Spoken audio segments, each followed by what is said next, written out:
Hello दोस्तों, जय हिंद। आज हम लोग पढ़ेंगे carbon and its compound. Class 10 का ये जो चैप्टर है बहुत ज़्यादा इम्पॉर्टेंट है। इससे बहुत ज़्यादा क्वेश्चन आते रहते हैं और हमारे हिसाब से ये बहुत ज़्यादा इजीएस्ट भी है। आप हमारे साथ थोड़ा सा समय स्पेंड कीजिए। आप बोलेंगे सर आपने इसको तो रसगुल्ला बना दिया। बिल्कुल, बहुत ज़्यादा आसान है। तो हम लोग कार्बन एंड कंपाउंड के सेकेंड पार्ट में है। हम लोगों को पढ़ना है हाइड्रोकार्बन्स। बच्चों को ज़्यादातर दिक्कत आता है उसके नाम को लिखने में और नाम को पहचानने में, फार्मूला को पहचानने में, किस कंपाउंड का क्या फार्मूला है और अगर ये फार्मूला है तो उसका नाम क्या होगा, इसमें ज़्यादातर दिक्कत आता है। तो मैं आज उसको बहुत ज़्यादा रसगुल्ला बना दूंगा। आप थोड़ा सा अपना अटेंशन हमारे ऊपर ध्यान दीजिए। जैसे यहाँ पर एक शब्द है हाइड्रोकार्बन, तो हाइड्रोकार्बन एकदम नाम से ही स्पष्ट है। हाइड्रोकार्बन जिसमें हाइड्रोजन और कार्बन प्रेजेंट हो उसी को हाइड्रोकार्बन कहते हैं। हाइड्रोकार्बन में हाइड्रोजन और कार्बन के अलावा कोई भी एलिमेंट प्रेजेंट नहीं होता है और अन्य ऐसे कंपाउंड अभी मिलेंगे जिसके बारे में हम आगे डिस्कस करेंगे। पहले हम हाइड्रोकार्बन के बारे में देख ले। ये आपका इस चैप्टर का पूरा ये जान लीजिए कि बैकबोन है। अगर ये आपका तैयार है तो कार्बन एंड इट्स कंपाउंड आपको एकदम इजीएस्ट लगे, कहीं कोई दिक्कत ही नहीं फील होगा। आप केवल हाइड्रोकार्बन को पहले तैयार कीजिए कि हाइड्रोकार्बन, तो हाइड्रोकार्बन का अगर हमको नाम रख हाइड्रोकार्बन का अगर नाम बताना है तो यहां पर देखिए इसमें केवल दो एलिमेंट रहेंगे, कार्बन और हाइड्रोजन। तो कार्बन से हमको प्रीफिक्स मिलता है। क्या मिलता है? प्रीफिक्स मिलता है। प्रीफिक्स मिलता है। और हाइड्रोजन से हमको सफिक्स मिलता है। सफिक्स मिलता है। और प्रीफिक्स और सफिक्स को मिला देते हैं तो कंपाउंड का नाम बन जाता है। तो आपको प्रीफिक्स और सफिक्स पहचानना है। तो प्रीफिक्स पहले हम कुछ कार्बन के नाम, भाई कार्बन से ही डिसाइड होगा कि प्रीफिक्स क्या लगना है। तो अगर किसी कंपाउंड में कार्बन की संख्या अगर 1 होती है तो उसको हम मेथ बोलते हैं और कार्बन की संख्या 2 होती है तो उसको हम एथ बोलते हैं। कार्बन की संख्या 3 हो तो उसको हम प्रोप बोलते हैं और कार्बन की संख्या 4 हो तो हम उसको ब्यूट बोलते हैं। कार्बन की संख्या अगर 5 हो तो उसको हम पेंट बोलते हैं। पेंट मतलब 5। कार्बन की संख्या 6 हो तो उसको हम हेक्स बोलते हैं। कार्बन की संख्या 7 हो तो हम उसको हेप्ट बोलते हैं। कार्बन की संख्या अगर 8 हो तो हम ऑक्ट बोलते हैं। कार्बन की संख्या 9 हो तो उसको हम नन बोलते हैं। कार्बन की संख्या 10 हो तो उसको हम डेक बोलते हैं। तो स्टूडेंट आप याद रखिएगा किसी भी हाइड्रोकार्बन में अगर कार्बन की संख्या 1 है तो हमेशा मेथ से स्टार्ट होगा। कार्बन की संख्या 2 है तो वो हमेशा एथ से स्टार्ट होगा। कार्बन की संख्या 3 है तो वो प्रोप से स्टार्ट होगा। ऐसे ही सबका नाम बताया गया है कि कार्बन की संख्या अगर 4 है तो वो ब्यूट से स्टार्ट होगा। अब सफिक्स देखते हैं और जो सफिक्स है वो हाइड्रोजन पे डिपेंड करता है और हाइड्रोजन अब इसमें कई प्रकार से जुड़ सकते हैं। इसके लिए हमको 3 फार्मूला देखना है। अब जो हाइड्रोकार्बन होते हैं वो 3 प्रकार के होते हैं। पहला होता है आपका एल्केन। क्या होता है? एल्केन। याद रखिए ALKANE। और दूसरा होता है एल्कीन, ENE। तीसरा होता है एल्काइन, ALKYNE। अब जब एल्केन होता है तो सफिक्स में ANE लगता है। सफिक्स में क्या लगता है? ANE लगता है। जब एल्कीन होता है तो सफिक्स में ENE लगता है। सफिक्स इन क्यों लगेगा? ALK नहीं लगेगा, ENE लगेगा। और एल्काइन है तो सफिक्स में YNE लगेगा। अब हम कैसे पहचानेंगे कि वो एल्केन है, एल्कीन है, एल्काइन है? तो एल्केन, एल्कीन, एल्काइन हाइड्रोजन की संख्या से निर्धारित हो जाएगा कि वो एल्केन है कि एल्कीन है कि एल्काइन है। कैसे निर्धारित होगा? अगर मान लीजिए कार्बन की संख्या n है और हाइड्रोजन की संख्या कार्बन के संख्या के दोगुने से दो अधिक है, दोगुने से मतलब 2n, दो अधिक है, तो वो एल्केन होगा। जैसे अगर यहां पर देखा जाए C2H6 लिखा है, तो C2H6 का मतलब क्या हुआ, कार्बन की संख्या 2 है, हाइड्रोजन की संख्या दोगुने से दो अधिक है। भाई 2 का दोगुना 4, 4 में 2 अधिक है। इसी तरीके से लिखा है C3H8। भाई कार्बन की संख्या 3 है, हाइड्रोजन की पहचानिए, हाइड्रोजन की संख्या जो है कार्बन का भाई 3 गुना करेंगे, मतलब 2 गुना करेंगे, 3 का 2 गुना करेंगे 6, 6 में 2 जोड़ेंगे 8, मतलब दोगुने से दो अधिक है। जो हाइड्रोजन है इसमें दोगुने से दो अधिक है। अब कैसे एल्कीन कैसे पहचानेंगे, तो एल्कीन का जो जनरल फार्मूला होता है वो बहुत ज्यादा आसान है। कार्बन की संख्या n है तो हाइड्रोजन की संख्या 2n, जस्ट दो गुना। जान लीजिए हाइड्रोजन की संख्या कार्बन का जस्ट दो गुना है तो वो एल्कीन है, और कार्बन की संख्या n है, हाइड्रोजन की संख्या दोगुने से दो कम है तो वो एल्काइन होगा। सबसे पहले पहचानने का तरीका देख लीजिए फिर से एक बार, कैसे पहचानना है। पहले मान लीजिए हाइड्रोजन की संख्या देखेंगे, अगर जस्ट दोगुना है, हाइड्रोजन की संख्या कार्बन के जस्ट दोगुना है तो वो एल्कीन होगा। क्या होगा, एल्कीन होगा। अगर मान लीजिए दोगुने से दो अधिक आ जा रहा है हाइड्रोजन की संख्या तो वो एल्केन होगा। मान लीजिए दोगुने से दो कम आ जा रहा है तो वो क्या हो जाएगा, एल्काइन होगा। जैसे एक हम एग्जांपल यहां पे लिखे हैं C3H8, यहां पे लिखा है C3H6, यहां पे लिखा है C3H4।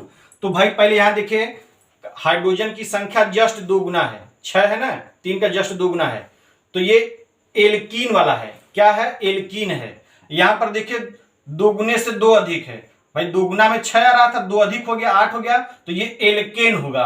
अब यहां देखिए 3 का दोगुना 6 होता है, लेकिन यहां दोगुने से दो कम है, 4 है, तो ये क्या हो जाएगा, एल्काइन हो जाएगा। तो हमको पहचानने का तरीका किससे पता चलेगा, हाइड्रोजन से पहचानने का तरीका पता चलेगा कि वो एल्केन है, एल्कीन है, एल्काइन है। तो सफिक्स में आपका, सफिक्स में या तो एन जुड़ेगा, या तो इन जुड़ेगा, या तो YNE जुड़ेगा। ध्यान से इतना बात समझ में आ गया। अब सारे कंपाउंड का नाम आसानी से लिख सकते हैं। सबसे पहले हम जो स्टार्ट करते हैं, कार्बन की संख्या मान लीजिए 2 है, कार्बन की संख्या 2 है, कार्बन की संख्या 2 है। मान लीजिए यहां पर हाइड्रोजन 4 है, जस्ट दो गुना है, तो जस्ट दो गुना है तो वो एल्कीन वाले में आ गया। और यहां पर दोगुने से दो अधिक कर देते हैं, 6 कर देते हैं, यहां दोगुने से दो कम कर देते हैं, भाई दो गुना 4 है, दो कम कर दे, 2 हो गया। तो अब देखिए, अब यहां पर सफिक्स और प्रीफिक्स को मिलाइए। आपको बताया गया था कि कार्बन की संख्या से प्रीफिक्स निर्धारित होता है, तो कार्बन की संख्या इसमें कितनी है, 2 है, तो 2 है, इसमें भी 2 है, इसमें भी 2 है, तो कार्बन की संख्या 2 है तो एथ लगेगा। क्या लगेगा, एथ लगेगा। इसमें भी एथ लगेगा, इसमें भी क्या लगेगा, एथ लगेगा। कार्बन की संख्या 2 है, इस वजह से एथ लगेगा। अब हाइड्रोजन की संख्या भाई यहां पे जस्ट दोगुनी है, एल्कीन है, और एल्कीन में जो सफिक्स लगता है ENE लगता है, तो इसमें ENE जोड़ देंगे तो ये हो जाएगा एथीन। अब यहां देखिए दोगुने से दो अधिक है, एल्केन है, एल्केन के लिए सफिक्स ANE लग रहा है, ANE, तो यहां पे ANE जुड़ जाएगा, तो ये हो जाएगा एथेन। यहां पे देखिए दोगुने से दो कम है, एथाइन है, मतलब ये एल्काइन है, तो एल्काइन के लिए सफिक्स जो है YNE लगता है, तो यहां पर YNE लग जाएगा। तो इस तरीके से दोस्तों देखिए इन सब का नाम, इसका नाम हो गया एथेन, एथीन, एथाइन। तो भाई कार्बन की संख्या तीनों में 2-2 है तो एथ एथ एथ लगा है, लेकिन हाइड्रोजन की संख्या अलग अलग है, इसमें 2 गुना था तो एथीन हो गया, 2 गुने से 2 अधिक था तो एथेन हो गया, 2 गुने से 2 कम था हाइड्रोजन की संख्या तो एथाइन हो गया। इसी तरीके से हम कार्बन की संख्या मान लीजिए 3 है, कार्बन की संख्या 3 है, कार्बन की संख्या 3 है, मान लीजिए हाइड्रोजन की संख्या यहां पे जस्ट 2 गुना 6 है, तो 2 गुना है तो 2 गुने होने पर क्या लगता है, ENE लगता है। पहले कार्बन की संख्या अगर 3 है तो इसके लिए जो प्रीफिक्स है क्या लगता है, प्रोप लगता है। प्रोप लगता है, प्रोप लगता है। हाइड्रोजन की संख्या जस्ट दो गुना है, तो दो गुने के लिए सफिक्स ई लगता है, ई। तो ये हो गया प्रोपीन। यहां पर हाइड्रोजन की संख्या दो गुने से दो अधिक है, C3H8 है, दो गुने से दो अधिक, दो गुने से दो अधिक रहने पर सफिक्स ANE लगता है, तो ANE हो गया। तो यहां पर जो नाम हो गया इसका प्रोपेन हो गया, इसका प्रोपीन हो गया। यहां पर हाइड्रोजन जो है वो 4 है, दो गुने से दो कम, तो दो गुने से दो कम रहने पर YNE लगता है, यहां पर YNE लगा देंगे, हो जाएगा प्रोपाइन, ये हो जाएगा प्रोपीन, ये हो जाएगा प्रोपेन। इसी तरीके से आपको मान लीजिए बनाना है ब्यूटेन का, भाई C4 है, C4 है, C4 है। हाइड्रोजन की संख्या जस्ट दो गुना है, यहां पर हाइड्रोजन की संख्या दो गुने से दो अधिक है, यहां पर हाइड्रोजन की संख्या दो गुने से दो कम है। तो भाई कार्बन की संख्या 4 है, तो सब में क्या लगेगा, ब्यूट लगेगा। क्या लगेगा, ब्यूट लगेगा, ब्यूट लगेगा। अब कौन ब्यूटेन होगा, कौन ब्यूटीन होगा, कौन ब्यूटाइन होगा, तो ये जस्ट दुगुना है तो इन लगेगा, तो ये हो गया ब्यूटेन। ये दुगुने से दो अधिक है, ANE लगेगा, तो हो जाएगा ब्यूटेन। इसमें दुगुने से दो कम है तो YNE लगेगा, हो जाएगा ब्यूटाइन। तो नाम हो गया ब्यूटेन, ब्यूटीन, ब्यूटाइन। इसी तरीके से आप लोग पेंटेन, पेंटीन, पेंटाइन का बना लेंगे। जैसे पेंटेन, पेंटीन, पेंटाइन का कैसे बनेगा, पेंटेन, पेंटीन, पेंटाइन का बनाना है, पेंटेन, पेंटीन, पेंटाइन का बनाना है तो C5 पेंटेन, ANE जोड़ना है, मतलब दो गुने से दो अधिक, तो दो गुना 10, दो अधिक करेंगे 12 हो जाएगा, तो ये हो गया पेंटेन। क्या हो गया, पेंटेन। अब जैसे हमको पेंटीन बनाना है, क्या बनाना है, पेंटीन, पेंटीन। भाई पेंट का मतलब 5 कार्बन, ENE का मतलब होता है जस्ट दो गुना, तो हाइड्रोजन जस्ट दो गुना H10 हो गया। अब हमको पेंटाइन बनाना है, क्या बनाना है, पेंटाइन, YNE। तो भाई पेंट का मतलब 5 कार्बन, YNE लगा है, मतलब दो गुने से दो कम, तो 5 का दो गुना 10, दो गुने से दो कम, तो 10 में से दो कम कर देंगे 8, H8 आ जाएगा। तो इस तरीके से हो गया पेंटेन, पेंटीन, पेंटाइन। आप लोग हेक्सेन, हेक्सीन, हेक्साइन बना लेंगे। इसी तरीके से हेप्टेन, हेप्टीन, हेप्टाइन हो जाएगा, ऑक्टेन, ऑक्टीन, ऑक्टाइन हो जाएगा। नॉन इस तरीके से आप बना लेंगे, डेकेन, डेकिन, डेकाइन हो जाएगा। अब हम लोग थोड़ा सा देख लेते हैं इन लोगों का स्ट्रक्चर क्या होता है, इनका स्ट्रक्चर क्या है। नाम हम लोग आसानी से बता सकते हैं। जैसे मान लीजिए हम लोगों को स्ट्रक्चर पर ध्यान देना है, तो जितने भी एल्केन होंगे, ये वाला ग्रुप एल्केन वाला, उसमें सब जगह कार्बन और हाइड्रोजन सब जगह सिंगल बॉन्ड मिलेगा। यहां पर एल्कीन वाले में कार्बन कार्बन के बीच में एक जगह केवल आपको डबल बॉन्ड मिलेगा, केवल एक जगह, बाकी सब जगह सिंगल बॉन्ड मिलेगा। एल्काइन में आपको कार्बन और कार्बन के बीच में केवल एक जगह ट्रिपल बॉन्ड मिलेगा, बाकी सब जगह सिंगल बॉन्ड मिलेगा। जैसे हम लोग एल्केन का जो एल्केन में जो कंपाउंड आता है CH4 होता है, C2H6 होता है, C3H8 होता है। इनका स्ट्रक्चर देख लेते हैं। तो CH4, भाई यहां पर सबसे पहले हम कार्बन के बारे में जानेंगे। कार्बन क्या होता है, कार्बन जो होता है वो टेट्रावैलेंट होता है। इसमें कार्बन में दो और लास्ट सेल में 4 इलेक्ट्रॉन होता है, और यह इलेक्ट्रॉन को ना ही देता है और ना ही किसी से लेता है। ये हमेशा शेयरिंग करता है, कोवैलेंट बॉन्ड बनाता है, हमेशा कोवैलेंट बॉन्ड बनाता है। तो इसमें ये 4 बॉन्ड बनाएगा। जैसे यहां पर हमको मेथेन का बनाना है, एक कार्बन है, 4 हाइड्रोजन है, तो आप 4 हाइड्रोजन इस तरीके से लिख दीजिए, 4 हाइड्रोजन इसके चारों तरफ लिख दीजिए। कार्बन में 4 इलेक्ट्रॉन होता है, तो ये अपना एक इलेक्ट्रॉन, एक इलेक्ट्रॉन, एक इलेक्ट्रॉन और ये एक इलेक्ट्रॉन शेयरिंग में लगा देगा। ध्यान से देखिए, एकदम आसान है। पहली बार थोड़ा सा कंसंट्रेट होकर के देख लीजिए। ये हमारा वादा है, 100% आप इसको अच्छे तरीके से कर लेंगे।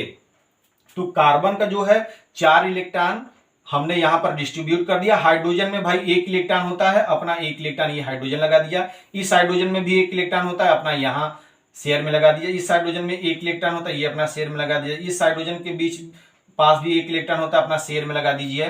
तो हाइड्रोजन के लिए आर्कटूरूस कंप्लीट नहीं करना पड़ता। हाइड्रोजन और हीलियम ऐसे दो एलिमेंट है जो अपना ड्यूप्लेट कंप्लीट करते हैं, मतलब उसके लास्ट सेल में 2 इलेक्ट्रॉन रहना चाहिए। तो देखिए यहां पर हाइड्रोजन का जो है ड्यूप्लेट कंप्लीट हो गया, हाइड्रोजन का ड्यूप्लेट कंप्लीट हो गया, हाइड्रोजन का ड्यूप्लेट कंप्लीट हो गया, हाइड्रोजन का ड्यूप्लेट कंप्लीट हो गया। इसको ऐसे समझिए, जैसे कहने का मतलब कि जब हमारे पास बिजनेस करने के लिए 8 लाख की आवश्यकता है और हमारे पास केवल 4 लाख रुपए है, तो हम बाकी 8 लाख का व्यवस्था करने के लिए किसी के साथ पार्टनरशिप कर लेते हैं। तो वैसे ही और जब कोई प्रोजेक्ट स्टार्ट हो जाता है तो हम बताते हैं कि ये हमारा प्रोजेक्ट है। इसी तरीके से प्रोजेक्ट में कार्बन ने 4 इलेक्ट्रॉन लगाया है, बाकी हाइड्रोजन ने 1-1 इलेक्ट्रॉन लगाया, 8 इलेक्ट्रॉन कंप्लीट हो गया कार्बन का। तो यहां पर कार्बन का भी 8 इलेक्ट्रॉन कंप्लीट हो गया, आर्कटूरूस कंप्लीट हो गया। अच्छा, यहां पर कार्बन सबके साथ 1-1 इलेक्ट्रॉन की शेयरिंग की है, तो याद रखिएगा जहां पे 1-1 इलेक्ट्रॉन की शेयरिंग होती है वहां पे सिंगल बॉन्ड बनता है, जहां पर 2 इलेक्ट्रॉन की शेयरिंग होती है वहां पे डबल बॉन्ड बनता है, जहां पे 3-3 इलेक्ट्रॉन की शेयरिंग होती है वहां पे ट्रिपल बॉन्ड बनता है। तो यहां सब जगह 1-1 इलेक्ट्रॉन की शेयरिंग हुआ है। तो कार्बन और हाइड्रोजन के बीच single bond, single bond, single bond और ये सिंगल बॉन्ड हो गया। तो ये आपका हो गया मेथेन। इसी तरीके से एथेन की बात करें, एथेन में 2 कार्बन है, 2 कार्बन हम स्ट्रेट चेन में ऐसे लगा देते हैं। अब थोड़ा सा हमको यहां पर एक चीज डेवलप करना है कि बार बार हमको इलेक्ट्रॉन को दर्शाना ना पड़े। आप याद रखिए कि यहां पर एक बॉन्ड में कितने इलेक्ट्रॉन थे, 2 इलेक्ट्रॉन थे ना, यहां पर भी 2 इलेक्ट्रॉन थे, 2 इलेक्ट्रॉन थे। तो याद रखिए कि एक बॉन्ड में 2 इलेक्ट्रॉन होते हैं। एक बॉन्ड में कितने इलेक्ट्रॉन होते हैं, 2 इलेक्ट्रॉन होते हैं। तो भाई एल्केन में यहां सब जगह सिंगल बॉन्ड रहेगा, तो ये कार्बन कार्बन के साथ सिंगल बॉन्ड के माध्यम से जुड़ गया, तो एक बॉन्ड हो गया। अब इसमें 4 बॉन्ड बनने चाहिए, तो एक बॉन्ड हाइड्रोजन के साथ ये जोड़ दिए, एक सिंगल बॉन्ड के साथ हाइड्रोजन ये जोड़ दिए, सिंगल बॉन्ड के साथ हाइड्रोजन जोड़ दीजिए। तो देखिए कार्बन में 4 बॉन्ड हो गया कि नहीं हो गया, मतलब इसका आर्कटूरूस कंप्लीट हो गया। अब इस कार्बन में भी एक हाइड्रोजन यहां जोड़ दीजिए, एक हाइड्रोजन यहां जोड़ दीजिए, एक हाइड्रोजन यहां पे जोड़ दीजिए। कार्बन में ये 4 बॉन्ड बन गया, मतलब इसका आर्कटूरूस कंप्लीट हो गया। एक बॉन्ड का मतलब 2 इलेक्ट्रॉन, 4 बॉन्ड है मतलब 8 इलेक्ट्रॉन। तो इस तरीके से ये आपका किसका स्ट्रक्चर हो गया, एथेन का स्ट्रक्चर हो गया। ये आपका मेथेन का स्ट्रक्चर है। अब हमको प्रोपेन का स्ट्रक्चर बनाना है। किसका स्ट्रक्चर बनाना है, प्रोपेन का। प्रोपेन का मतलब कि 3 कार्बन। तो 3 कार्बन का मतलब क्या हो गया, पहले कार्बन कार्बन को हम सिंगल बॉन्ड से जोड़ देते हैं। भाई कार्बन में 4 बॉन्ड रहना चाहिए, तो एक हाइड्रोजन जोड़ दीजिए, एक हाइड्रोजन जोड़ दीजिए, एक हाइड्रोजन जोड़ दीजिए। कार्बन का ये 4 बॉन्ड बन गया। अब इस कार्बन को ध्यान से देखिए, इस कार्बन में 2 बॉन्ड, एक बॉन्ड इधर से, एक बॉन्ड इधर से, मतलब 2 बॉन्ड की आवश्यकता है। एक बॉन्ड से हाइड्रोजन इधर जुड़ जाएगा, एक बॉन्ड से हाइड्रोजन इधर जुड़ जाएगा।